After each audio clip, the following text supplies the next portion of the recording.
O touro de Creta. Este é o próximo trabalho de Hércules. A história do touro de Creta começa com Minos, pretendente ao trono da ilha de Creta. Minos precisava de um sinal divino de que ele era merecedor, era digno da coroa.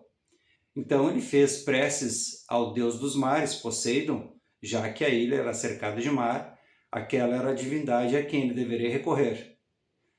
Minos pediu a Poseidon que enviasse então um sinal, que não deixasse dúvida de que ele era digno, ele era o mais indicado a ser o novo rei da ilha. Poseidon atendeu às preces de Minos, fez que surgisse ali da espuma das ondas do mar um belíssimo touro branco, de porte descomunal, um lindo touro, com cascos de bronze e chifres de ouro. Esse belíssimo touro saiu do mar e foi em direção a Minos. Calmíssimo que era, ficou ali ao redor do pretendente ao trono. O povo todo, vendo aquele sinal, reconheceu que era um sinal dos deuses de que Minos deveria ser rei. E dessa forma, Minos chegou ao trono de Creta. Porém, Poseidon havia feito, ou melhor, havia dado uma ordem a Minos. Assim que ele se tornasse rei, ele deveria sacrificar aquele touro em sua homenagem. O touro era lindíssimo e Minos, de certa forma, se enamorou pelo animal e não queria se desfazer dele. Ele mandou os seus criados esconderem o touro divino lá entre os outros touros que ele tinha, o rebanho dele, e que eles escolhessem ali, entre aqueles outros touros comuns, um para ser sacrificado no lugar do touro divino. Mas Poseidon, uma divindade que não se deixa enganar tão facilmente, percebeu ali o engodo de Minos e decidiu castigar o rei. O castigo dele inicialmente foi fazer com que o touro, até então calmíssimo, ficasse enfurecido, destruidor, destrutivo, uma fera sem controle. E aquele enorme animal, então, saiu destruindo tudo o que havia pela frente. Mas esse castigo ainda não era o suficiente, porque Minos ficava lá no seu palácio e não estava sendo atingido diretamente pela fúria do touro. O povo estava sofrendo, e isso atingia Minos de certa forma, mas não o suficiente.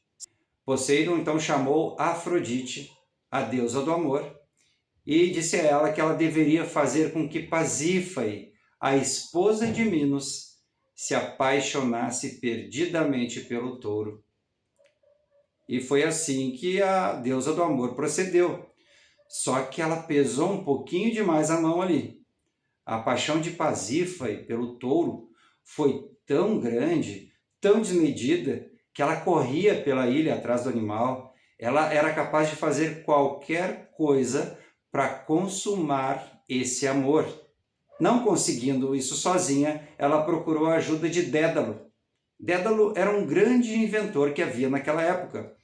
Ele construía engenhocas, tinha invenções que eram maravilhosas. Entre elas estava o labirinto da ilha de Creta, que era tão bem construído que quem entrasse lá não conseguia sair.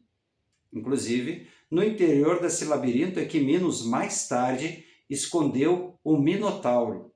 Dédalo também construiu asas para que ele e o seu filho Ícaro, também conhecido, o voo de Ícaro, a queda de Ícaro, mas vai ficar para uma outra história, um outro episódio, essa parte da mitologia.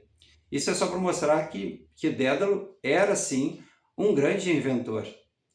E ele, para atender ao pedido da rainha Pasífae, ele construiu uma vaca mecânica.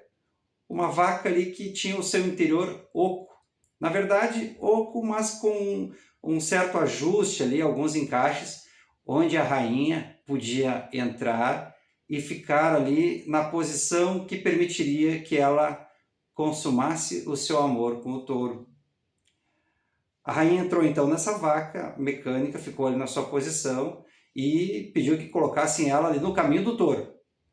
O touro, quando viu aquela vaca, teve a sua atenção chamada e fez o que naturalmente um animal faria. Ele cobriu a vaca, mas na verdade ele estava cobrindo a rainha Pasífae.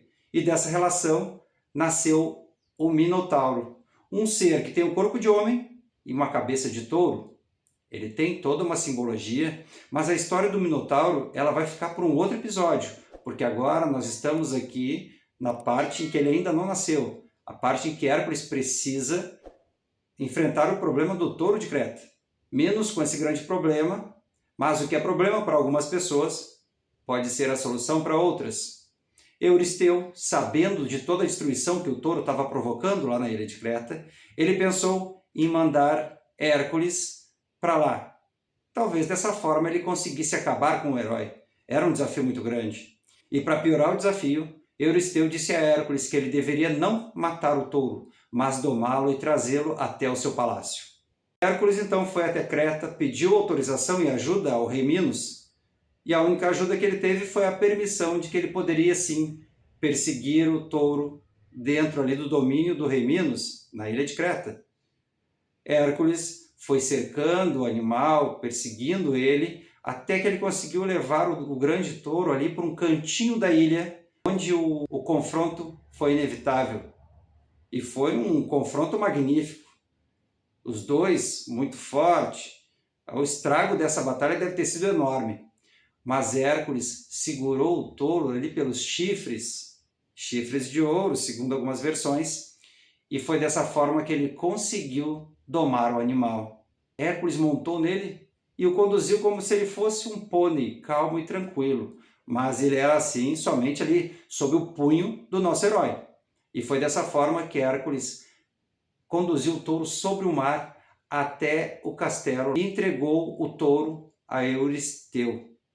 Euristeu, como era um devoto da deusa Hera, ele decidiu fazer um sacrifício em homenagem à deusa. Mas Hera não queria saber de nada que fosse relacionado a Hércules. Ela não quis receber aquele sacrifício. Sem ter o que fazer com o touro, Euristeu simplesmente soltou o animal, que voltou a causar destruição por onde passava, porque agora ele já não estava mais ali controlado pelo pulso forte do nosso herói. O fim do touro se deu mais tarde, quando um outro herói daquela época, Teseu, contemporâneo também de Hércules, enfrentou e matou o touro. Essa história, ela nos fala sobre sexo. Sim, o símbolo de tudo isso, do touro e do minotauro, é o sexo. Aquele sexo que nos faz perder a cabeça, aquele desejo incontrolável que nós temos e que, às vezes, nos faz cometer loucuras.